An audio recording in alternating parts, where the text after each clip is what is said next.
Dabar Televisión, Estudios Bíblicos. Te invitamos a suscribirte. Activa la campanita. Nos encantaría un me gusta en este video. Comparte con tus amigos y redes sociales. Gracias por ser parte de Dabar Televisión. Introducción Parashot Nitzavim y Vayelech. En la Parashot de esta semana, pasa algo extraordinario, casi sin que nos demos cuenta, que cambia los mismos términos de la existencia judía, y que tiene implicancias fundamentales para todos nosotros. Moshe renovó el pacto. Puede que esto no parezca algo dramático, pero lo fue. Hasta aquí, en la historia de la humanidad tal como la relata la Torá, Dios había hecho 3 pactos. El primero, en Génesis 9, con Noaj, y a través de él, con toda la humanidad. Este pacto, el pacto de la solidaridad humana. De acuerdo con los sabios, este pacto contiene 7 mandamientos, las Sheva Mitzvot Bnei Noaj. La más famosa de ellas es, la que se refiere a la santidad de la vida humana. El que vierta la sangre del hombre, por el hombre su sangre será vertida, pues a imagen de Dios hizo al hombre. Génesis 9 versículo 6. El segundo, en Génesis 17, fue con Abraham y sus descendientes. Cuando Abraham tenía 99 años de edad, Dios se le apareció a Abraham y le dijo: Yo soy Dios omnipotente, marcha delante de mí y sé íntegro. Yo pondré mi pacto entre mí y ti. Yo estableceré mi pacto entre mí y ti, y tu descendencia, después de ti a través de sus generaciones como pacto perpetuo. Eso convirtió a Abraham en el padre de una nueva fe, que no sería la fe de toda la humanidad, pero que sería una bendición para toda la humanidad. A través de ti, serán bendecidas todas las familias de la tierra. El tercer pacto, fue con los israelitas en los días de Moshe, cuando el pueblo estuvo en el monte Sinaí, escuchó los 10 mandamientos y aceptó los términos de su destino como un reino de sacerdotes y una nación sagrada. ¿Quién fue quien pensó inicialmente en estos 3 pactos? Dios. No fueron Noaj, Abraham, Moshe, ni los israelitas quienes buscaron hacer un pacto con Dios. Fue Dios quien buscó un pacto con la humanidad. Sin embargo, hay un cambio discernible que podemos reconocer al trazar la trayectoria de estos 3 eventos. A Noaj, Dios no le pidió una respuesta específica. No había nada que Noaj debiera hacer para demostrar que había aceptado los términos del pacto. Ahora él sabía que había 7 reglas que gobernaban el comportamiento humano aceptable, pero Dios no pidió ningún gesto positivo que ratificara el pacto. A lo largo del proceso, Noaj fue pasivo. De Abraham, Dios pidió una respuesta, algo muy doloroso. Este es mi pacto, que guardarán entre mí y ustedes, y entre tu descendencia después de ti, todo varón entre ustedes será circuncidado. Circuncidarán la carne de su prepucio, y será señal del pacto entre mí y ti. Génesis 17 versículos 10 y 11. La palabra hebrea para circuncisión es milá, pero hasta el día de hoy, lo llamamos Brit Milá, o incluso, simplemente Brit, lo cual en hebreo, obviamente significa pacto. Dios pidió, por lo menos para los hombres judíos, algo muy exigente. Una ceremonia de iniciación. De los israelitas en el monte Sinaí, Dios pidió mucho más. Él les pidió, en efecto, que lo reconocieran por su rol como soberano y legislador. El pacto del Sinaí no llegó con 7 mandamientos como para Noaj, ni con un 8º como fue con Abraham, sino con 613. Los israelitas debían incorporar la conciencia de Dios en cada aspecto de sus vidas. Por lo tanto, a medida que el pacto avanzó, Dios pidió cada vez más de sus socios, o en otras palabras, les confió mayores responsabilidades. En Sinaí sucedió algo más que no había pasado antes. Dios le dijo a Moshe que anunciara la naturaleza del pacto antes de hacerlo, para ver si el pueblo estaba de acuerdo. Esto ocurrió por lo menos 3 veces. Entonces el pueblo respondió al unísono, y dijeron: todo lo que habló Hashem haremos. Éxodo 19 versículo 7. Y todo el pueblo respondió a una voz, todo lo que Hachem ha dicho, haremos. Éxodo 24 versículo 3. Todo lo que habló Hachem, haremos y escucharemos. Éxodo 24 versículo 7. Esta es la primera vez en la historia que encontramos el fenómeno, el consentimiento de los gobernados. Dios solo pronunció los 10 mandamientos después de que el pueblo diera señales de que daba su consentimiento para verse obligado por su palabra. Dios no impuso su gobierno a la fuerza. En el Sinaí, el pacto se volvió mutuo. Ambas partes debían estar de acuerdo.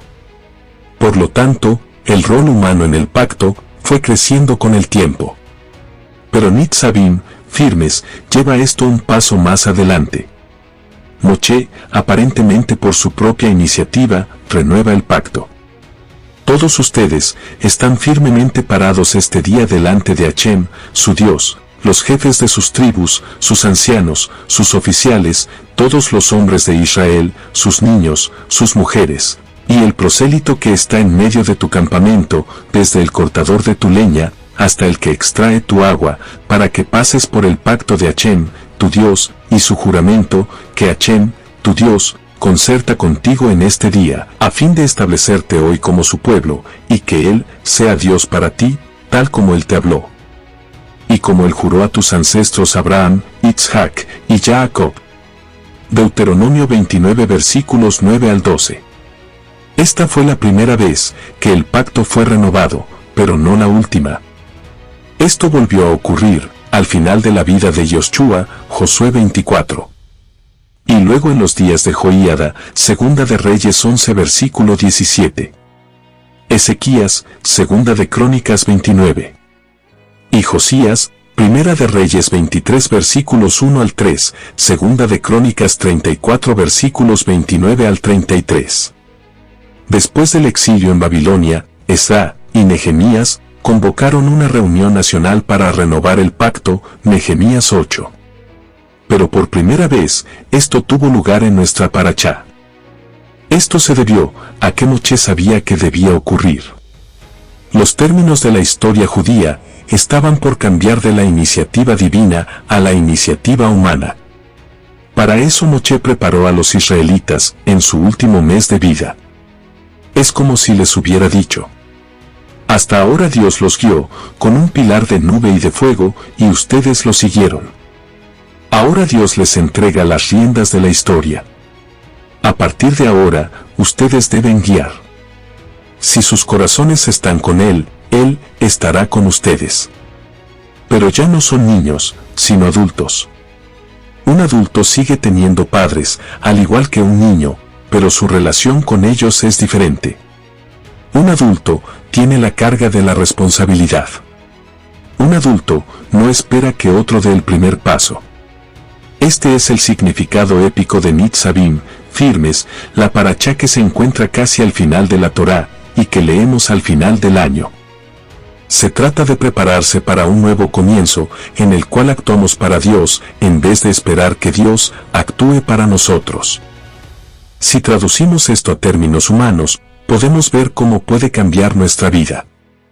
Hace muchos años, al comienzo de nuestra carrera de fe, siempre esperábamos recibir una palabra de aliento de una figura importante, trabajábamos mucho tratando de encontrar enfoques innovativos, buscando nuevas maneras de lograr que la gente se acercara al estudio y a la vida de Torá. En esos momentos uno necesita apoyo, porque se toman riesgos y sufrir las inevitables críticas es muy agotador emocionalmente. El aliento nunca llegó. El silencio dolía.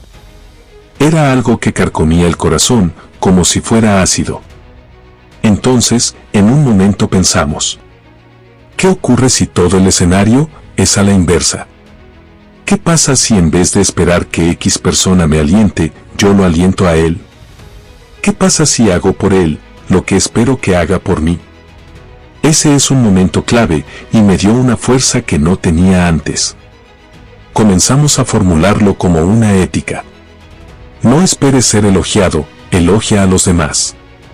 No esperes ser respetado, respeta a los demás.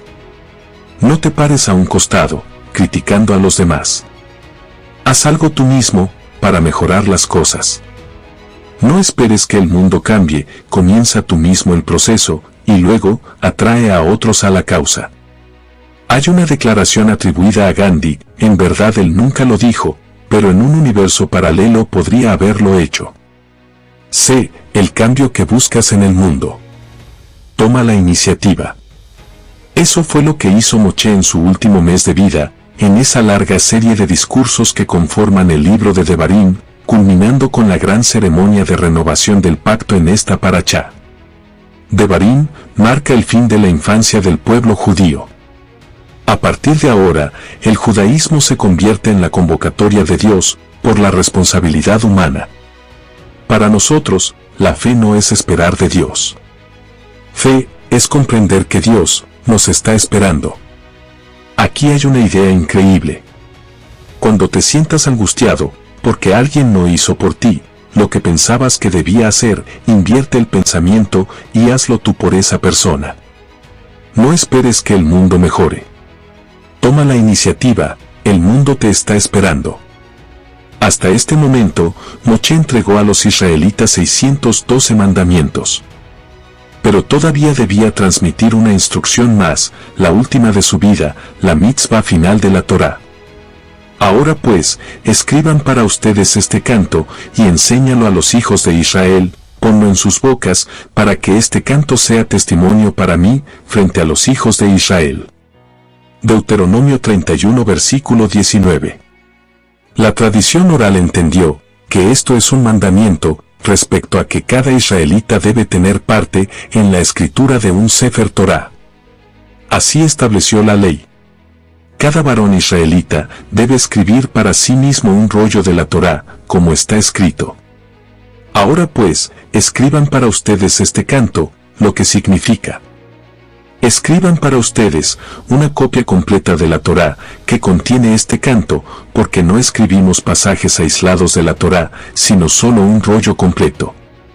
Incluso si alguien hereda de sus padres un rollo de la Torá, de todos modos, es una mitzvah escribir uno para él mismo, y quien lo hace es como si hubiera recibido la Torá en el monte Sinaí. Quien no sabe cómo escribir un rollo, puede contratar a un escriba para que lo haga por él, y quien corrige incluso una letra, es como si hubiera escrito todo el rollo. Hay algo poético en que Moche dejara esta ley para el final. Porque es como si estuviera diciéndole a la siguiente generación y a todas las generaciones futuras. No piensen que es suficiente con poder decir, mis ancestros recibieron la Torá de Moche. Ustedes deben tomarla y renovarla en cada generación. Y eso fue lo que hicieron los judíos. El Corán llama a los judíos, el pueblo del libro. Este es un gran eufemismo. Todo el judaísmo es una extensa historia de amor entre un pueblo y un libro, entre los judíos y la Torá. Nunca hubo otro pueblo que amara y honrara más a un libro. Los judíos lo leyeron, lo estudiaron, lo discutieron y lo vivieron. Ante su presencia, se ponen de pie, firme, como si fuera un rey. En Simchat Torah, bailan con él, como si fuera una novia. Que Dios no lo permita, pero si un Sefer Torah se cae, los judíos ayunan. Si un Sefer ya no está en condiciones para ser usado, se lo entierra, como si fuera un pariente que ha muerto.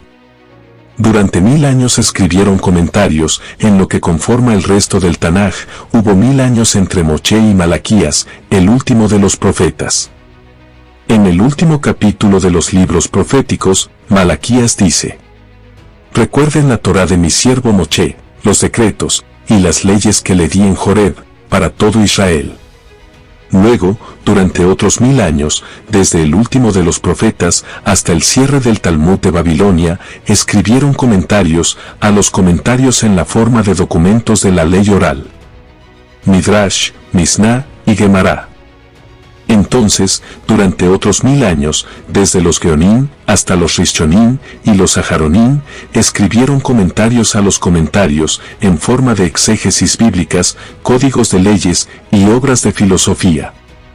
Hasta la era moderna, virtualmente todos los textos judíos eran directa o indirectamente un comentario a la Torá.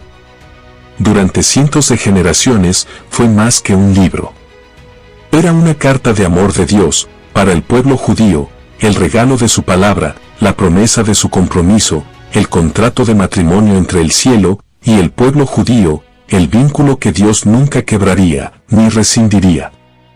Era la historia del pueblo y su constitución como nación bajo el gobierno de Dios.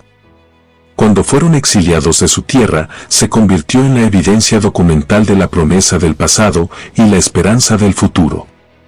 En una frase brillante, el poeta Heinrich Heine llamó a la Torá la patria portátil del judío. En las palabras de George Stanner, el texto es el hogar, cada comentario, un retorno. Diseminados, dispersos, sin tierra, sin poder, mientras un judío tenía la Torá, estaba en casa, si no físicamente, por lo menos espiritualmente. Hubo momentos en los que la Torá era todo lo que tenían. De aquí surge la expresión de uno de los poemas litúrgicos de Neilá al concluir Yom Kippur. Ein lanu shur, rak ha-Torah hazot, no tenemos nada, excepto esta Torá. Ella era su mundo. De acuerdo con un Midrash, la Torá fue el plano de la creación. Dios observó la Torá y creó el universo. De acuerdo con otra tradición, es un solo nombre místico de Dios. Los sabios dijeron que fue escrita con letras de fuego negro, sobre fuego blanco. Rabbi Yossi ben Kisma fue arrestado por los romanos por enseñar la Torá en público y lo sentenciaron a muerte. Lo envolvieron en un rollo de la Torá y le prendieron fuego. Cuando moría, sus alumnos le preguntaron qué veía. Él les respondió: veo que el pergamino arde, pero las letras vuelan, regresando al cielo. Los romanos pueden haber quemado los rollos, pero la Torá era indestructible. Por lo tanto, es muy fuerte la idea de que al llegar Moshe al final de su vida y la Torá al fin de su narrativa, el imperativo final sea un mandato para continuar escribiendo y estudiando la Torá, enseñándola, colocándola en la boca, para que la Torá no los abandone a ellos, ni ellos la abandonen a ella. La palabra de Dios vivirá en ellos, dándoles vida. El Talmud cuenta una historia intrigante respecto al rey David, quien le pidió a Dios que le dijera cuánto tiempo iba a vivir. Dios le respondió que eso es algo que ningún mortal puede saber. Lo máximo que Dios le reveló a David fue que moriría en Shabbat. El Talmud dice que cada Shabbat, la boca de David no se alejaba del estudio durante todo el día de Shabbat. Cuando llegó el momento en que David debía morir, enviaron al ángel de la muerte, pero al encontrar a David estudiando constantemente, no pudo llevárselo, ya que la Torá es una forma de vida eterna. Finalmente, el ángel se vio obligado a idear un plan. Él provocó un crujido en un árbol del jardín real. David subió a una escalera para ver qué hacía ese ruido. Entonces se rompió un peldaño de la escalera, David cayó y por un instante dejó de estudiar. En ese momento, murió. ¿Qué nos enseña esta historia? En el nivel más simple, esta es la forma en que los sabios imaginan al rey David, menos como un héroe militar y el más grande rey de Israel, y más como un penitente y erudito de la Torá. Prestemos atención, que varios salmos, especialmente 1, 19 y 119, son poemas en alabanza al estudio de la Torá. Pero a un nivel más profundo, parece decir algo más. Aquí David simboliza al pueblo judío. Mientras el pueblo judío no deje de estudiar, no morirá. El equivalente nacional al ángel de la muerte, la ley de todas las naciones, por más grandes que sean, eventualmente decaen y caen, no se aplican a un pueblo que nunca deja de estudiar, que nunca olvida quiénes son y por qué lo son. Por eso la Torá termina con el último mandamiento: seguir escribiendo y estudiando la Torá. Esto queda epitomizado en la bella costumbre de Simchat Torah, de pasar de inmediato del final de la Torá a su comienzo. La última palabra de la Torá es Israel y la última letra es una Lamed. La primera palabra de la Torá es Berechit y la primera letra es Bet. Una Lamed con una bet, forman la palabra lev, corazón. Mientras el pueblo judío no deje de estudiar, el corazón judío nunca dejará de latir. Nunca hubo un pueblo que amara más a un libro. Nunca hubo un libro que sostuviera a un pueblo por más tiempo, ni que lo haya elevado más alto. Shabbat Shalom. Dabar Televisión, Estudios Bíblicos. Te invitamos a suscribirte. Activa la campanita. Nos encantaría un me gusta en este video. Comparte con tus amigos y redes sociales. Gracias por ser parte de Dabar Televisión.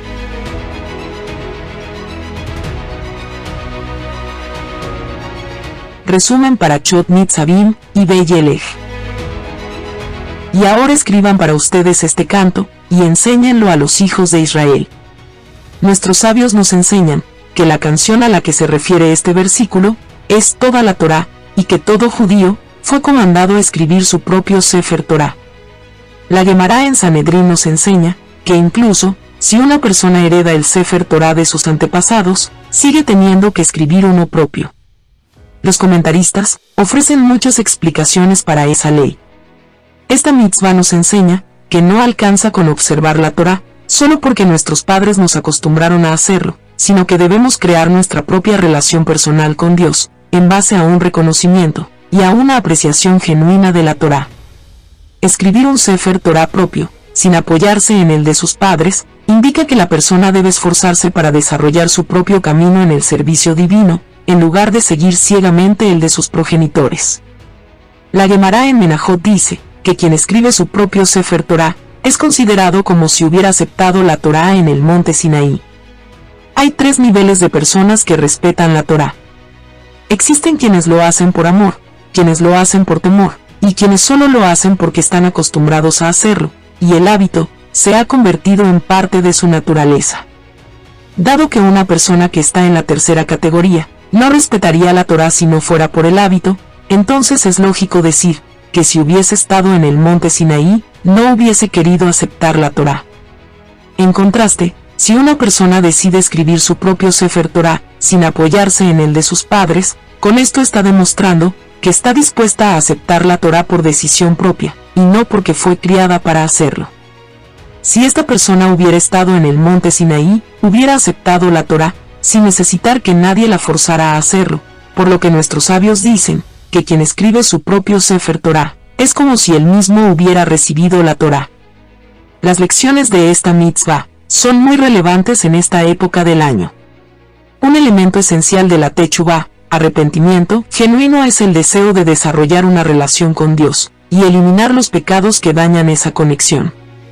Para hacer esto, es vital que una persona fortalezca su fe y recuerde cuál es la razón por la que respeta las mitzvot.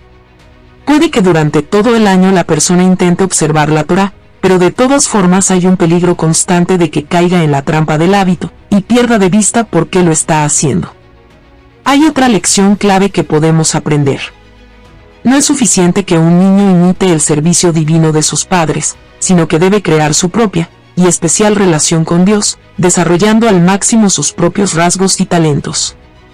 Al mismo tiempo, la mitzvah le exige escribir el mismo Sefer Torá que escribieron sus antepasados, lo cual nos enseña que el grado de innovación que es permitido no puede ir más allá de los límites de la Torá que heredó de sus padres. Todos los judíos nacen dentro de una línea de tradición que se origina en Abraham. Estamos obligados a adherirnos fielmente a las instrucciones y actitudes que recibimos de ella.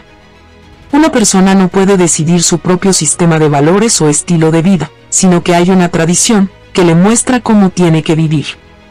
Pero al mismo tiempo, esto no significa que cada persona de la cadena de la tradición sea idéntica a las demás en todos los aspectos. Hay muchas formas en las que puede expresarse la individualidad, sin dejar de cumplir con la tradición.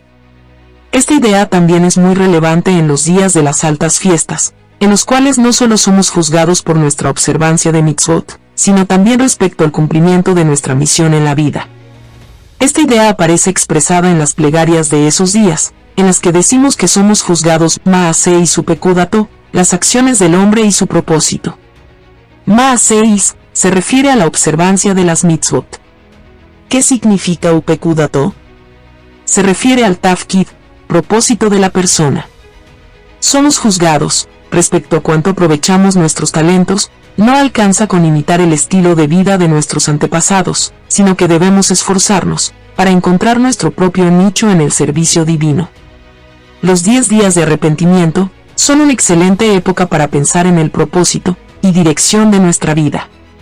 Quiera Dios que ameritemos liberarnos de la rutina, revigorizar nuestro servicio divino y concretar nuestro potencial individual. Después de predecir que los hijos de Israel eventualmente se alejarían de Dios, y en consecuencia, serían castigados y exiliados, Moshe declaró que eventualmente llegarían a un nivel muy bajo, en el que finalmente enmendarían su comportamiento. Después de tocar fondo, los hijos de Israel se arrepentirían y retornarían a la tierra. Sin embargo, al presentar este cambio de dirección, Moshe agrega una palabra que parece ser contraria a su mensaje. Y sucederá que cuando te sobrevengan todas estas cosas, la bendición y la maldición que he puesto delante de ti, entonces lo interiorizarás en tu corazón y retornarás a Hashem tu Dios. Deuteronomio 30 versículos 1 y 2. Ya en contexto general, la sensación que tenemos es que el catalizador para el arrepentimiento es la maldición, no la bendición. Entonces, ¿por qué Moshe agrega la palabra bendición cuando parece estar fuera de lugar? En este versículo, se encuentra aludida una profunda idea psicológica. El impacto de la maldición se ve amplificado por el hecho de que los hijos de Israel previamente hubieran experimentado la bendición. El dolor y el sufrimiento se ven intensificados cuando son precedidos por alegría y confort. Por ello, el foco del versículo está en la maldición, pero para magnificar el impacto de la maldición, se hace referencia a la bendición previa. En una explicación más esperanzada, el versículo presenta opciones alternativas para despertar el arrepentimiento. El método ideal es comprender en los momentos de bendición que podemos mejorar nuestro comportamiento. Si no lo hacemos, entonces la alternativa es una opción más adversa, tener que arrepentirse después de experimentar las maldiciones. La Misná declara que la persona debe pronunciar una bendición por lo malo, tal como lo hace por lo bueno. A pesar de que el contenido de la bendición por las cosas positivas es diferente de la bendición por lo negativo, el estado mental general al efectuar ambas bendiciones debe ser el mismo, es decir, que deben pronunciarse con alegría. Cuando Moshe unió en el versículo las bendiciones y las maldiciones, nos enseñó que debemos ver las maldiciones con la misma perspectiva que vemos las bendiciones.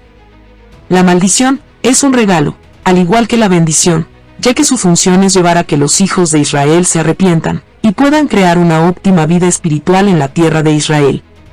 La aplicación práctica de este concepto puede ser complicada. Si alguien experimenta un dolor intenso, ya sea físico o emocional, es muy raro que sea apropiado o útil que otra persona sugiera directamente que quien sufre debe ver la situación como una bendición. Sin embargo, si la persona misma puede trabajar para llegar a ver su angustia desde una perspectiva más positiva, ya sea a través de su propia introspección, o con la ayuda y el apoyo de un amigo cercano, o un terapeuta, entonces esto puede tener enormes beneficios espirituales y psicológicos. En la literatura psicológica, el concepto de experimentar efectos positivos después de eventos traumáticos suele llamarse crecimiento postraumático o encontrar beneficios. Se ha corroborado que la habilidad de encontrar beneficios dentro del sufrimiento tiene un impacto positivo en personas que sobreviven eventos traumáticos, tales como cáncer, violencia, ataques sexuales, desastres naturales y dolores crónicos, entre otras cosas. Internalizar este mensaje puede ser sumamente difícil y a veces tan doloroso y arduo como el mismo sufrimiento.